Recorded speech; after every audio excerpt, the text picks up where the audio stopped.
No os conforméis a este siglo, sino transformaos por medio de la renovación de vuestro entendimiento, para que comprobéis cuál sea la buena voluntad de Dios, agradable y perfecta. Romanos 12:2. Con ustedes, el hermano Fabio. No os conforméis a este siglo. La palabra siglo en el Nuevo Testamento tiene varios significados. Ejemplo, en Romanos 12:2, siglo significa tiempo. Y tiempo significa aion en griego. Aion, en este caso en Romanos 12, puede ser tiempo eterno, tiempo indefinido, corto tiempo, tiempo de era, tiempo de generación. Los estoicos, 300 años antes de Cristo, los estoicos era una escuela filosófica, tenían el aion como su tiempo de Dios eterno. Entonces, en Romanos 12:2 dice: no os conforméis a este siglo, no os conforméis a este aion, no conforméis a este mundo. Y la palabra mundo es lo que dice la Biblia en San Juan 12:17, primera en San Juan 12:17. El mundo, el tiempo pasa y sus deseos, pero los que hacen la voluntad de Dios permanecen para siempre.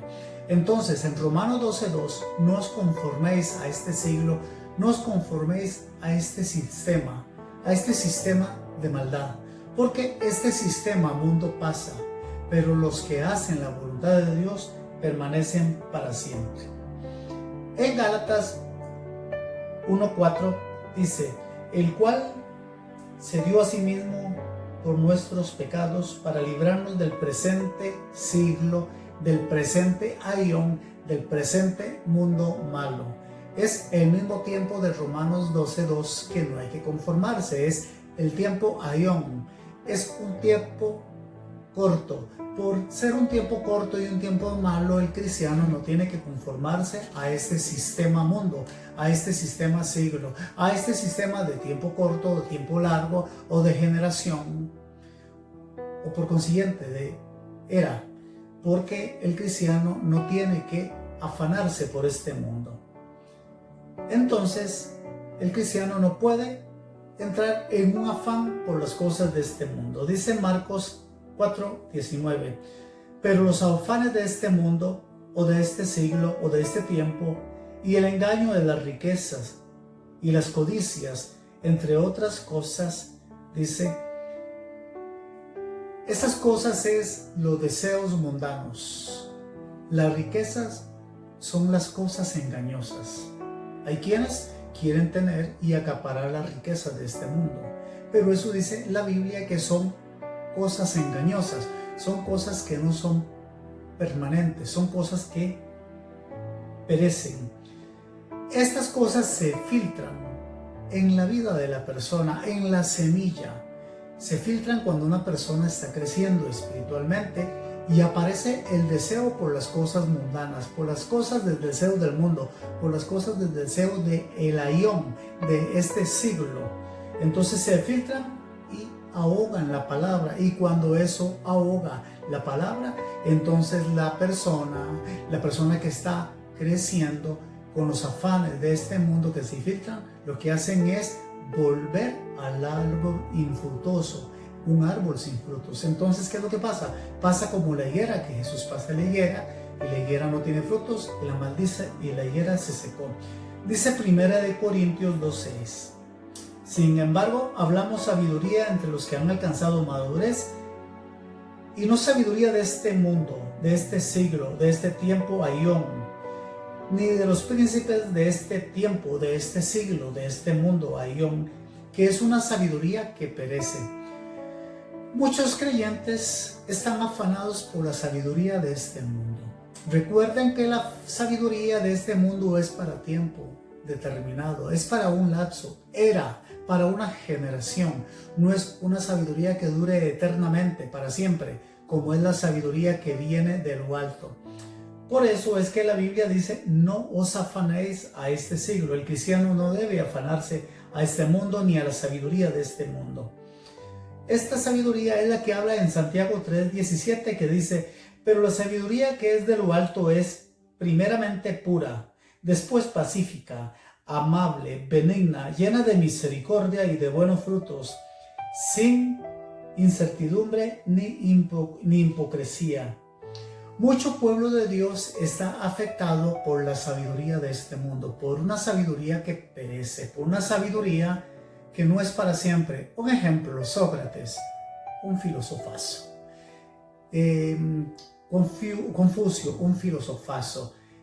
Platón, un filosofazo, de igual forma. Pero perecieron. Cristo murió y resucitó, porque tenía la sabiduría de Dios, la sabiduría de lo alto. No así los filósofos paganos, no así. Por más sabiduría, por más sabios que eran en su filosofía, simple y sencillamente ya pasaron, murieron. Cristo, que tenía la filosofía, la sabiduría y filosofía cristiana de lo alto, sigue viviendo y reinando en nuestros corazones. 1 Corintios, 2 Corintios más bien 4:4 dice, en los cuales el Dios de este siglo, de este tiempo, de este mundo, de este aión, cegó el entendimiento entre los incrédulos para que no les resplandezca la luz del evangelio de la gloria de Cristo, en las cuales es la imagen de Dios. El Dios de este siglo, el Dios de este mundo, aión, el Dios de esta era, el Dios de esta generación, ha cegado el entendimiento para que la gente no vea la luz del evangelio, que es Cristo, y así no pueden ver la verdad.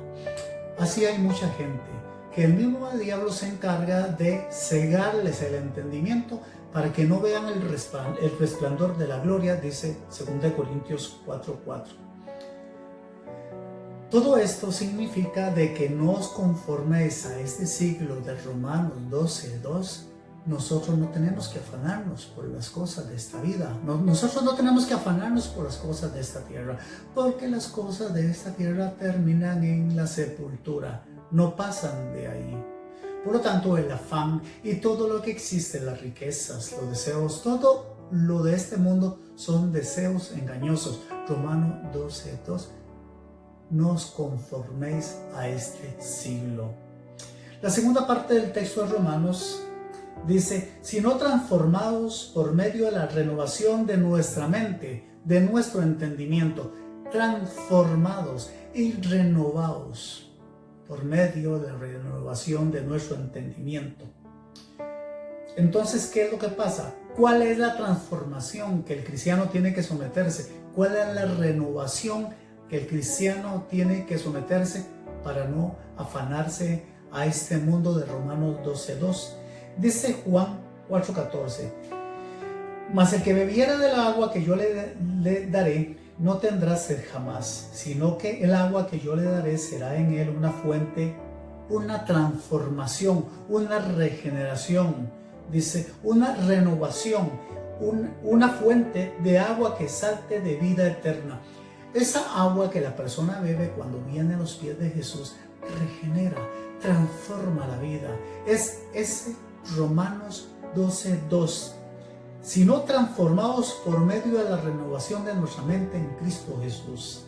Es San Juan 4:14. Es beber del agua que es Cristo, el agua para nuestra vida. Que es lo mismo también que comer del pan que es Cristo, de San Juan 6:51. Yo soy el pan que vino del cielo, que descendió del cielo. Si alguno comiere y viviere, vivirá para siempre. Entonces, este pan también es un pan sin presión. Es un pan que no fuerza a nadie a comerlo. Es un pan que no tiene presiones para nada. No lo obliga a usted. Usted tiene que comer de este pan y tiene que beber de esa agua voluntariamente. Si usted no toma voluntariamente y si no come voluntariamente, usted se está afanando por las cosas de este siglo. Y las cosas de este siglo si te jalan, si te absorben, si te filtran. Eso te hace exigido. Dice la Biblia que grande es la puerta que lleva a la perdición y muchos son los que entran por ellos, porque la puerta grande se vuelve en un imán que lo absorbe. La puerta pequeña es un poco difícil entrar por esa. Jesús dijo que es más fácil que un camello entre por el hueco de una aguja que un rico entre al reino de los cielos, porque el rico busca una puerta ancha, el pobre tiene la puerta estrecha y es más difícil entrar por una puerta estrecha. Entonces, ¿qué es lo que pasa? El pan que yo daré es mi carne, dice la segunda parte del texto, el cual yo daré por la vida del mundo. Jesús da su cuerpo, da su vida. San Juan 3:16, porque de tal manera amó Dios al mundo que ha dado a su Hijo unigénito para que todo aquel que en él cree no se pierda, mas tenga vida eterna. Dice la Biblia, el que no nace de nuevo no puede entrar en el reino de Dios. El que no naciere de nuevo no puede entrar en el reino de Dios. Esta es la transformación, esta es la renovación que el Señor pide para no estar en afán con las cosas de este mundo. Dice, para que comprobáis cuál sea la buena voluntad de Dios, agradable y perfecta. Dice, entonces que nosotros debemos de renovarnos, de nacer de nuevo. Nicodemo, siendo un principal, muy posible que era un miembro del Sanedrín. El Sanedrín se componía por 72 miembros, 72 judíos, muy intelectuales, muy capaces, seguramente eran discípulos de la escuela Hillel o discípulos de la escuela Shammai, las dos escuelas teológicas del momento judío. Escuelas fabulosas, escuelas de genios en la Torá. Vino este hombre de noche a preguntarle a Jesús qué tenía que hacer para nacer de nuevo. Algo así como el rico de Lucas 18. Maestro, ¿qué tengo que hacer para heredar la vida eterna? Pues este le dijo, Señor, ¿qué tengo que hacer para nacer de nuevo? Y el Señor le dijo, tenés que nacer del agua y del Espíritu. Nacer del agua y del Espíritu no es fácil. Aunque hoy en día la gente lo haga, que es fácil, que es cantar y aplaudir, que son un montón de emociones encontradas juntas, y llorar. No es eso. Nacer del agua y del Espíritu es decirle al mundo no. Es decirle a las avaricias del mundo no. Es decirle a los deseos engañosos no. Es decirle no. No conforméis a este siglo. Y luego, una vez que nosotros le decimos al mundo no, tenemos que comenzar a renovarnos. Pero esto es un tratamiento duro, un tratamiento áspero, un tratamiento que conlleva voluntad propia y es un asunto de fuerza. No os conforméis a este mundo. No seamos como los estoicos, que creían que el aión era el Dios eterno. El aión no es eterno. El aión es un tiempo determinado, es un tiempo pronto terminará. Dice la Biblia en los Salmos que la vida es como la flor de la hierba, pasa pronto. No pase usted, aproveche el tiempo tuyo, el tiempo de Dios, el ungüento fresco, el refrigerio de Dios está hoy para tu vida. Jesucristo quiere entrar.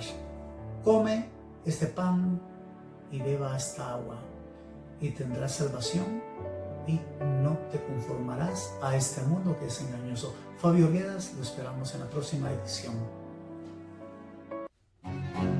Esto fue Escudriñando la Biblia con el hermano Fabio. Les esperamos en la siguiente edición.